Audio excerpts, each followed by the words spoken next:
don't forget to hit the subscribe button for more heartwarming and suspenseful stories just like this one. Your support means the world to us and helps us bring these amazing narratives to life.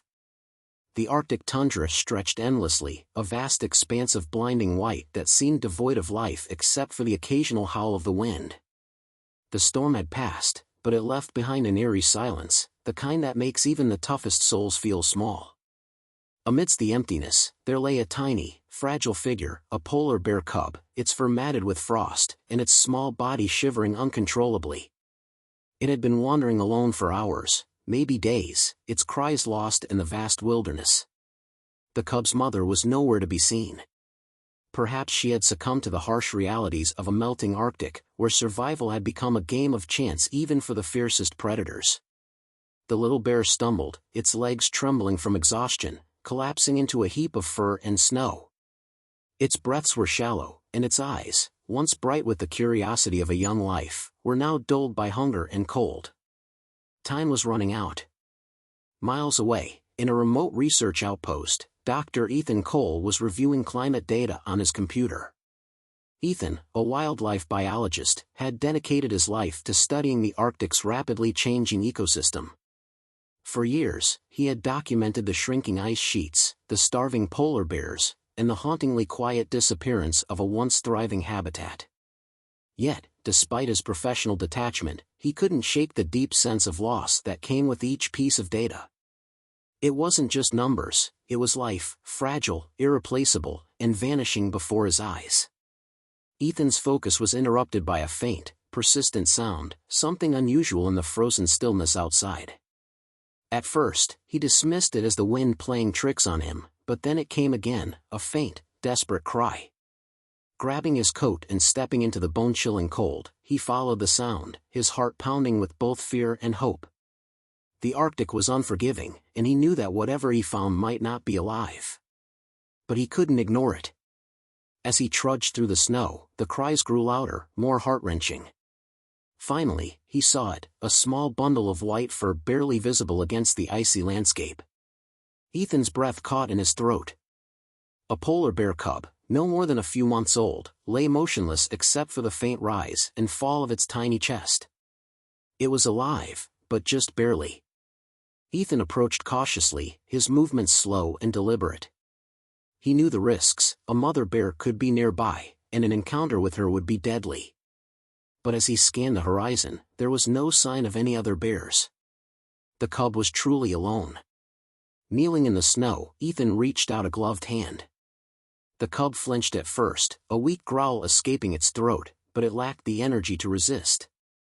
Its eyes met Ethan's, and in that moment, something unspoken passed between them. It wasn't just a look of desperation, it was a plea for help, a silent cry from one living being to another. Ethan felt a lump in his throat. He had seen countless polar bears in his career, but never like this, so vulnerable, so helpless. Carefully, he wrapped the cub in his thick parka, shielding it from the biting wind. The cub whimpered softly, its body limp in his arms. Ethan knew the odds were against them. The outpost was several miles away, and the cub needed warmth and food immediately. His mind raced with calculations, weighing the risks and the slim chances of success. But as he looked down at the tiny creature clinging to life, there was no question in his mind. He had to try. The journey back was brutal. The wind howled, and the snow seemed to fight against every step he took. Ethan's arms ached from carrying the cub, but he refused to stop. He spoke to the little bear, his voice soft and reassuring, as if his words could somehow will it to survive. "Hang in there, little one," he murmured. "We're almost home." When the outpost finally came into view, Ethan felt a surge of relief.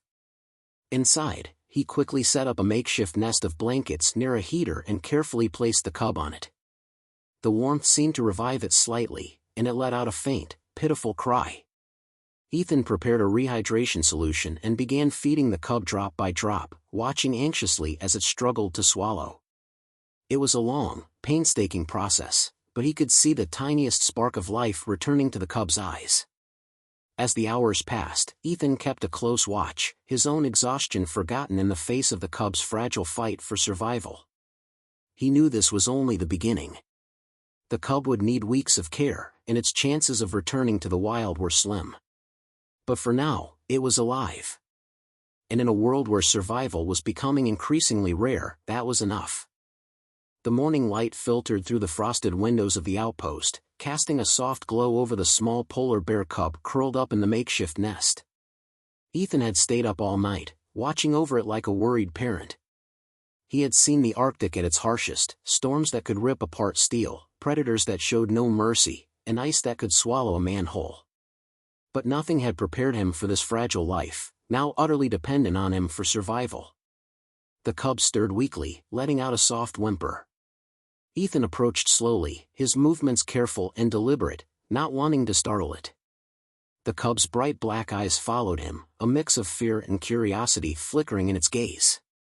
He crouched beside it, extending his hand, letting it sniff the air. To his relief, the cub didn't recoil this time. Instead, it let out a small, hoarse growl, more of a squeak, really. Ethan couldn't help but smile. It was a sign of life, a spark of defiance against the odds. Over the next few days, Ethan devoted himself entirely to the cub's care. He researched everything he could about polar bear cubs, scouring his digital library for information on their diet, behavior, and needs. It wasn't easy. Polar bears were solitary creatures, and raising one in captivity, even temporarily, was fraught with challenges. He mixed a formula designed to mimic a mother bear's milk, feeding the cub small amounts at regular intervals. Every feeding felt like a victory, a tiny step toward survival. Despite the progress, the situation was far from ideal. The outpost was equipped for research, not wildlife rehabilitation. Ethan knew that keeping the cub here for long was unsustainable. It needed proper care, possibly from a wildlife rescue center, but the nearest one was hundreds of miles away, and the journey would be perilous. The Arctic was unpredictable, and one wrong move could mean disaster for both of them. As he wrestled with these thoughts, Ethan found himself growing attached to the little bear. He began calling it Nanak, inspired by the Inuit word for polar bear. It felt strange, giving it a name, but it also felt right.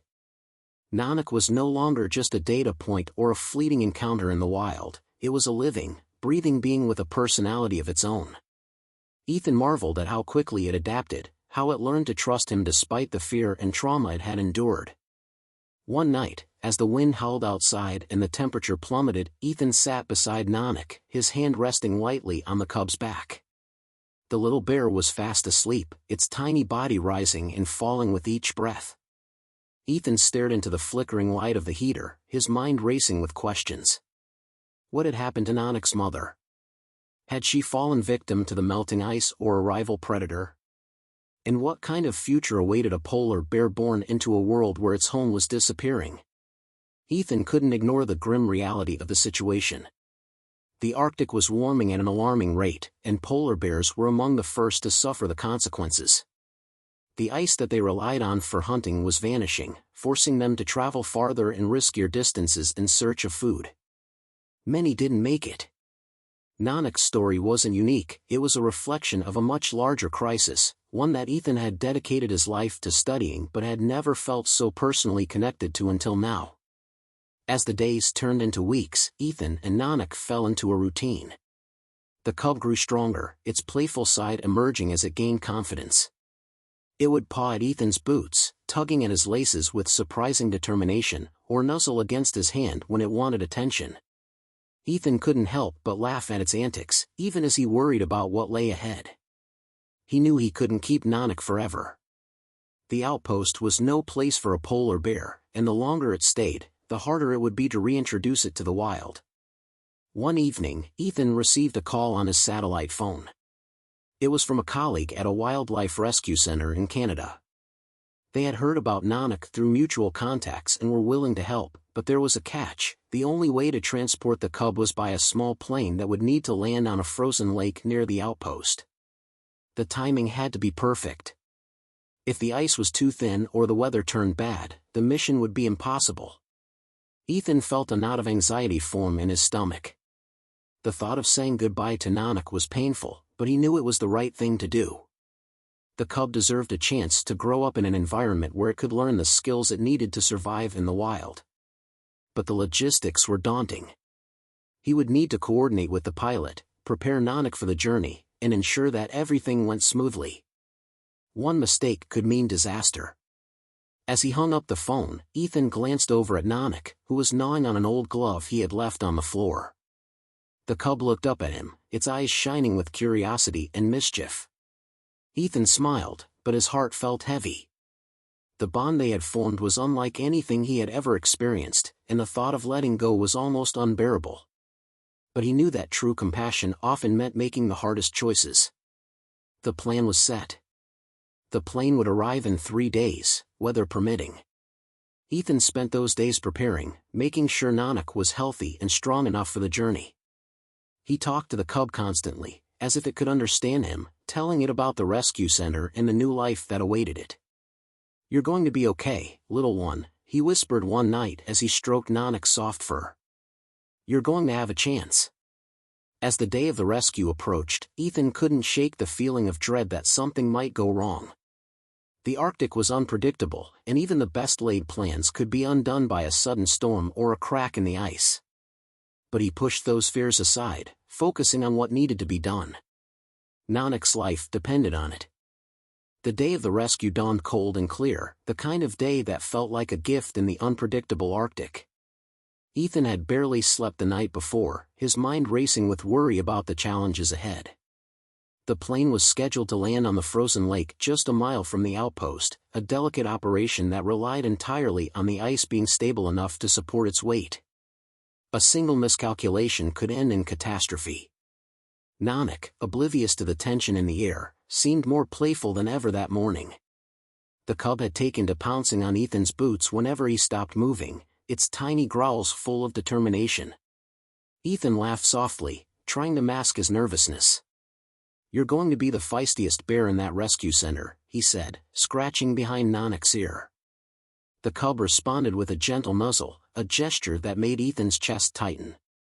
He had grown so attached to this little creature, and the thought of saying goodbye was almost unbearable. As the hours passed, Ethan checked and rechecked the supplies he had prepared for Nanak's journey.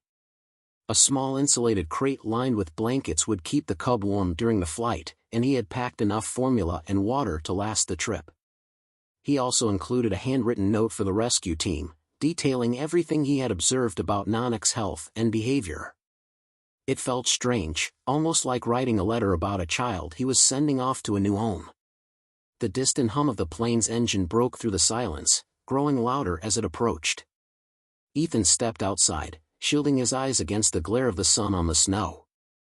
The plane appeared as a tiny dot on the horizon, gradually growing larger until it swooped down gracefully, skimming the surface of the frozen lake before coming to a stop. Ethan felt a surge of relief. The first hurdle was over. The pilot, a seasoned man named Jack, climbed out of the plane and greeted Ethan with a firm handshake. "You weren't kidding about the conditions out here," Jack said, his breath visible in the icy air. "But we've got clear skies, so we should be good to go." Ethan nodded, grateful for the pilot's calm demeanor. Together, they carried the crate to the plane, making sure it was securely fastened for the journey. When it was time to place Nanak inside the crate, Ethan hesitated. The cub, sensing that something was different, let out a low whimper and pressed itself against Ethan's legs. He knelt down, gathering the little bear in his arms one last time. "You're going to be okay," he whispered, his voice thick with emotion. "They're going to take good care of you, I promise." Nanak nuzzled against him, and Ethan felt tears sting his eyes. He had to remind himself that this was for the best, that this was the only way to give Nanak a fighting chance. With a heavy heart, Ethan placed the cub in the crate and closed the lid. Nanak's soft cries echoed in the cold air as the crate was loaded onto the plane. Ethan watched in silence, his hands clenched into fists at his sides.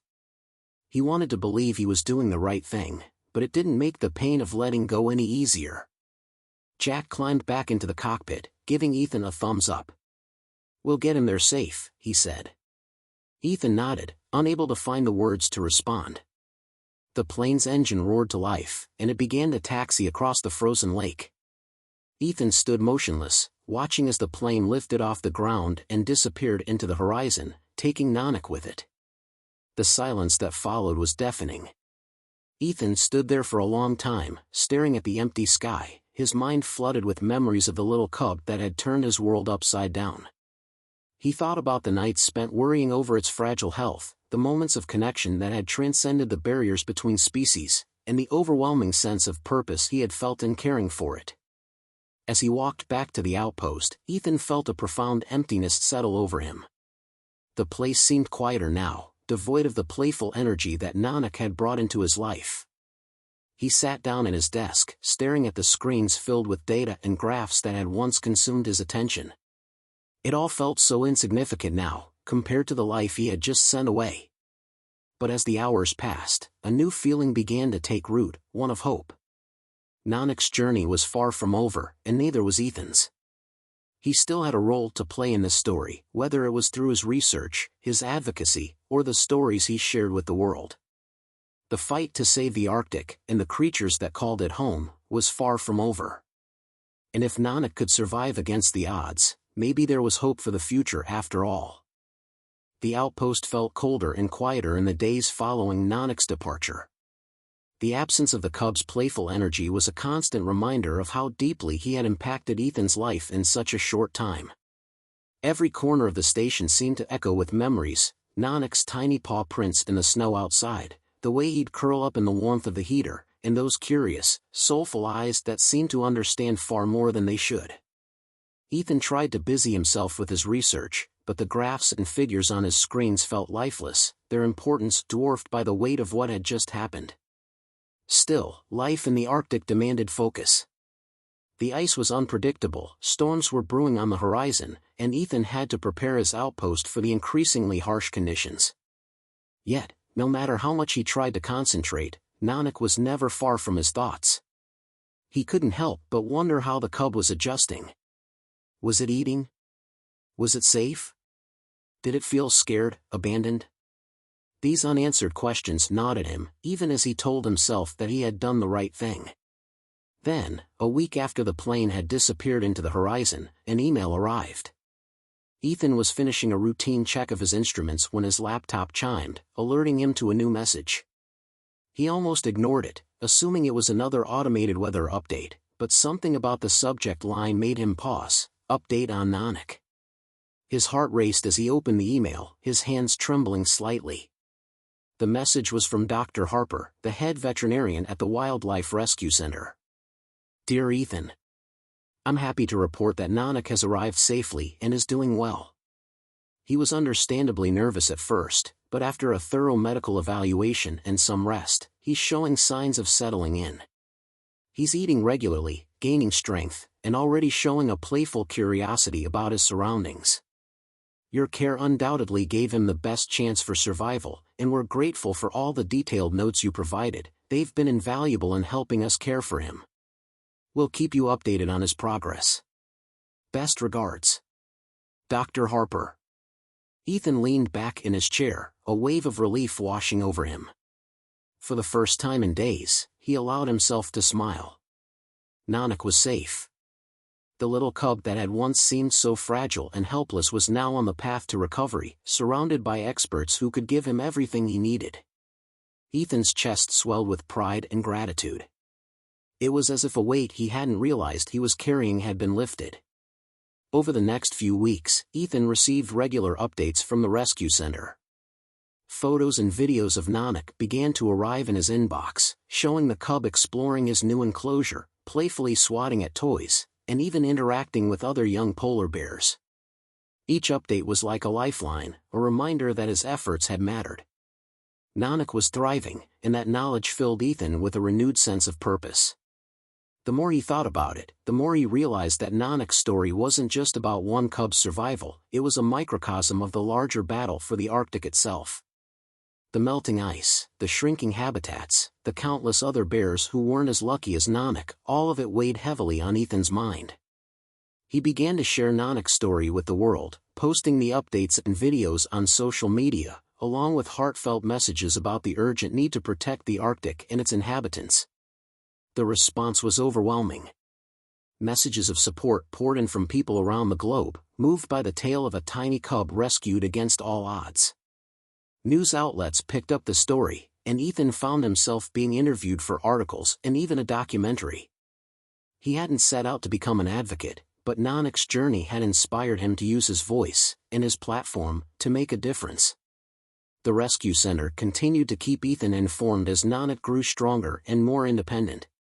Dr. Harper shared that they were preparing the cub for eventual reintroduction into the wild, a complex process that required careful planning and patience. Ethan was invited to visit the center to see Nanak and witness the progress he had made. The invitation felt like a gift, a chance to reconnect with the cub that had changed his life. The journey to the rescue center was long and grueling, involving multiple flights and a bumpy drive through snow-covered terrain. But when Ethan finally arrived, the sight that greeted him took his breath away. Nanak had grown into a robust young bear, his fur thick and pristine, his movements confident and graceful. Yet, as soon as the cub spotted Ethan from across the enclosure, something extraordinary happened. Nanak froze for a moment, as if unsure of what he was seeing. Then, with a sudden burst of energy, he bounded toward the edge of the enclosure, letting out a series of excited growls. Ethan felt his throat tighten as he approached the fence, his heart pounding in his chest. Nanak stood on his hind legs, reaching up with his front paws as if trying to close the distance between them. Ethan crouched down, his hand resting on the fence. "Hey, buddy," he whispered, his voice thick with emotion. "You remember me, don't you?" The bond between them was undeniable, a testament to the power of trust and compassion. In that moment, Ethan realized that while he had saved Nanak's life, the little cub had also saved his. Nanak had reminded him of what truly mattered, of the beauty and fragility of life, and the responsibility we all have to protect it. Ethan's visit to the rescue center had stirred emotions he hadn't fully prepared for. Seeing Nanak again, strong, vibrant, and filled with life, was a powerful reminder of how far they had come together. But as he watched the young bear roam its enclosure, Ethan couldn't shake a bittersweet feeling. The cub's life was no longer entwined with his, and while that was the goal all along, it still felt like saying goodbye all over again. Dr. Harper approached him as he stood by the fence, lost in thought. "He's doing incredibly well," she said, her tone warm and reassuring. "You gave him a fighting chance, Ethan. Not many people would have done what you did out there." Ethan turned to her, a faint smile tugging at his lips. "I just did what felt right," he replied. "He's the one who did the hard part, surviving." Harper chuckled softly. "Survival is one thing, but thriving?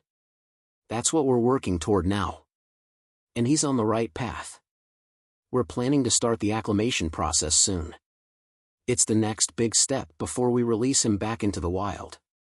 The mention of reintroduction filled Ethan with a mixture of hope and apprehension. The thought of Nanak navigating the harsh Arctic on his own was both thrilling and terrifying. Would he remember the lessons his mother had taught him before she was lost?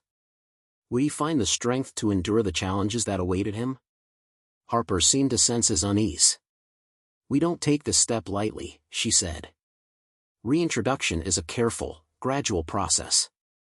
We'll start by moving him to a larger, more natural habitat, where he can learn to hunt and fend for himself. We'll monitor him closely, ensuring he's ready before he's released.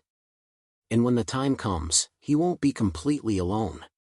We've identified an area with a stable polar bear population, so he'll have the chance to integrate with others of his kind." Ethan nodded, her words easing some of his worries. "How can I help?" he asked. Harper smiled. "You already have. But if you're up for it, we'd love for you to be part of the acclimation process. Your presence might give him the confidence he needs during the transition." The idea of helping Nanak take his final steps toward independence was both daunting and deeply fulfilling. Ethan agreed without hesitation, and over the following days, he immersed himself in the process. He worked alongside the center's team, helping to create an environment that would mimic the Arctic as closely as possible. They installed ice pools, simulated hunting scenarios, and even introduced Nanak to other young bears who were also being prepared for release. At first, Nanak seemed hesitant in the new habitat, unsure of his surroundings and the other bears. But gradually, his instincts began to take over. Ethan watched with pride as the cub learned to catch fish in the ice pools, wrestled playfully with his peers, and explored the snowy terrain with a curiosity that was uniquely his. One evening, as Ethan sat by the edge of the enclosure, watching Nanak from a distance, Harper joined him. She handed him a steaming cup of coffee and settled into the snow beside him. "He's ready," she said softly. Ethan looked at her, his brow furrowing. "Already?" She nodded. "He's shown all the signs we look for: confidence, self-sufficiency, the ability to interact with other bears. The next storm-free window we get, we'll take him to the release site." The news hit Ethan like a gust of Arctic wind, sharp and sudden. He had known this moment was coming, but now that it was here, he wasn't sure he was ready.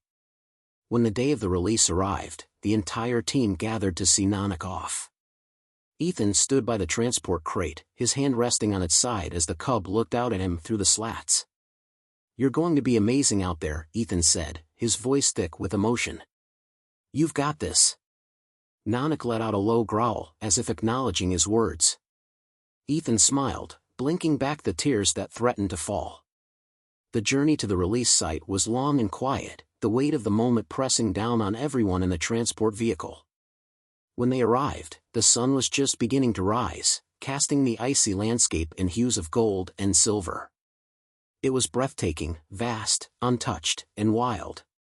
The team opened the crate, stepping back to give Nanak space. For a moment, the young bear hesitated, his gaze shifting between the humans who had cared for him and the endless expanse of ice before him. Then, with a single powerful step, he moved forward, his massive paws crunching against the snow. Ethan watched as Nanak paused, lifting his nose to the air, taking in the sense of his new home. The cub let out a deep, resonant growl, a sound that echoed across the tundra. And then he was off, his white figure blending into the landscape until he was little more than a speck in the distance. For a long time, Ethan stood there, staring at the spot where Nanak had disappeared. His heart felt heavy, but also full. This wasn't an ending, it was a beginning. Nanak was where he belonged, and Ethan knew that he had done everything he could to help him get there. As the team packed up to leave, Ethan took one last look at the horizon. Somewhere out there, a young polar bear was forging his own path, carrying with him the legacy of compassion, resilience, and hope. Ethan turned back toward the vehicle, a sense of quiet determination settling over him. This was just one story, one life saved. But it was also a reminder of what was possible. And as long as there were more stories to tell, Ethan knew his work was far from over.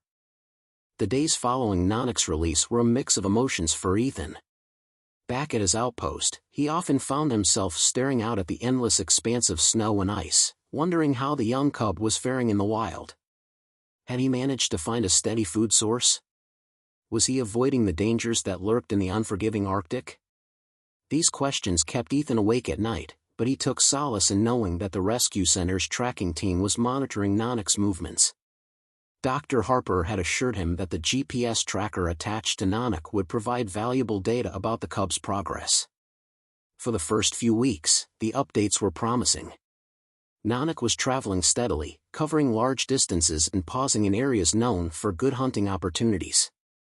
The team celebrated each milestone: his first recorded hunt, his navigation through treacherous terrain, his ability to avoid areas where larger, territorial males roamed.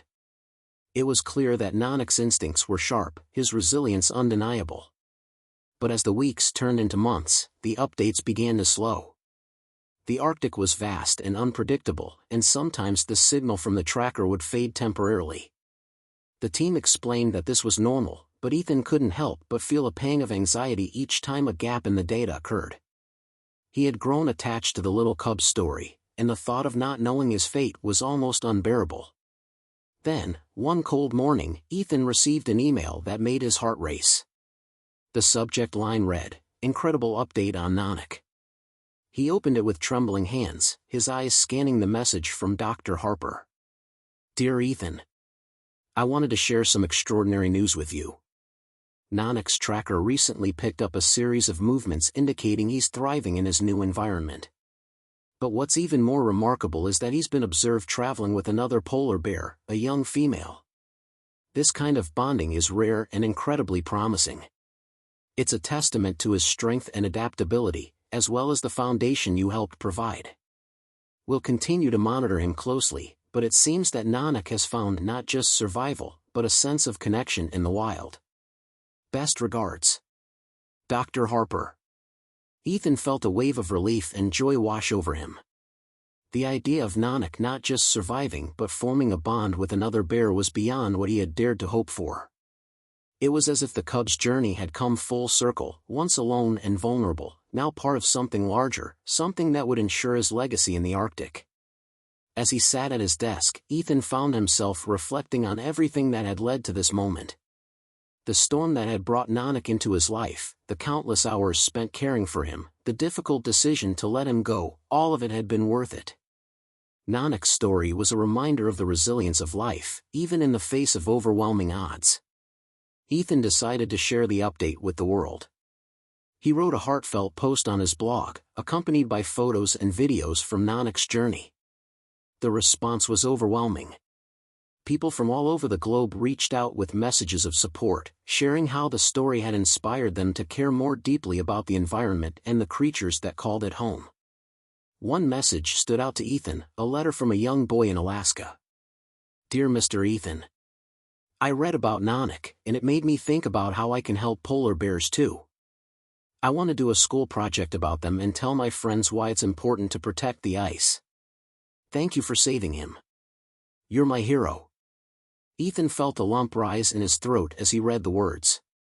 He hadn't set out to be a hero, but if Nanak's story could inspire even one person to make a difference, then it was a legacy worth celebrating. Over time, the updates from the rescue center became less frequent.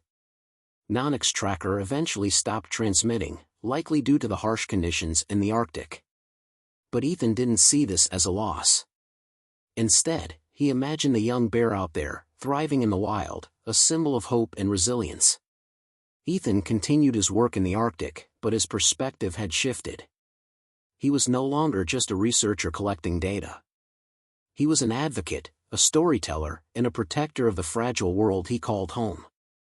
And while the ice beneath his feet continued to melt, he carried with him the knowledge that even the smallest acts of compassion could ripple outward, creating change in ways he might never fully understand. Nanak's story wasn't just about one bear. It was about the interconnectedness of life, the power of second chances, and the enduring spirit of a world worth fighting for. And as Ethan stood on the edge of the ice, gazing out at the horizon, he knew that this was just the beginning of a much larger journey, a journey that he, and the world, were only beginning to truly understand.